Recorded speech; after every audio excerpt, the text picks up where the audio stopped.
In today's video, I'm going to be doing a candidate spotlight for Jim Clyburn. I'm going to try to do this really quickly. I believe I was suggested to make a video about him. I think it was a prediction. I'll probably be doing that tomorrow. I'm trying to make this very quick. So yeah, let's get started.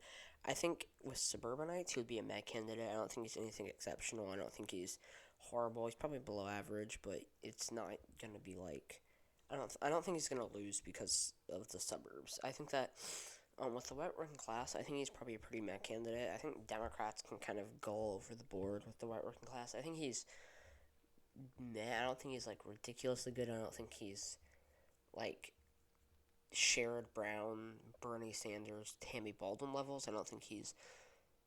I clearly don't think he's as bad as Hillary Clinton. I think he's probably similar to Biden. Maybe I could see him being slightly worse.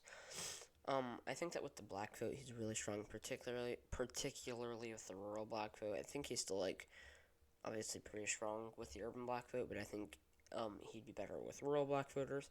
I think with the white rural vote, I think he's honestly pretty weak. I think with farmers, I could see him being less horrible in terms of his strength. I think that with white rural voters in the South, though, he would definitely not do very well.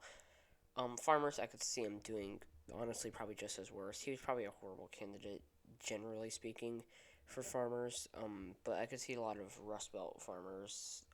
Definitely, or I think he's gonna do worse with farmers than he would with the white working class, but still obviously definitely worse. But like, I don't want to say it wouldn't be a huge drop off because it would probably definitely be like a noticeable drop off, but I don't think it would be ridiculous, and that kind of it's kind of hard to tell where he is with the white working class. I think in Arizona suburbs, I could see him realistically being super weak or super strong. Another demographic where he's kind of all across the board. I think that he'd probably be.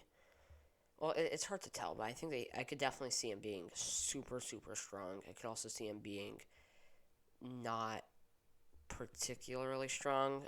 But I would say that I wouldn't necessarily bet on him I wouldn't really bet on him in Arizona to basically. I honestly, it's kind of hard to tell. I think that with Hispanic and Latino voters, he's a pretty average Democrat. I don't think he's like ridiculously good. I don't think he's like terribly weak. I think with like white rural college educated voters, I think he would actually be pretty decent. I think he would be probably like a average above average candidate for them. I think that it kind of does depend on who he's running against. If he's running against like Mitt Romney, I think the Northeast probably shifts toward him. If he's running against like who's a bad Republican for white rural college educated voters that would actually Romney wouldn't realistically win the nomination. If we're just saying high profile people, if he's running against Marjorie Taylor Greene, he probably does pretty well in the Northeast.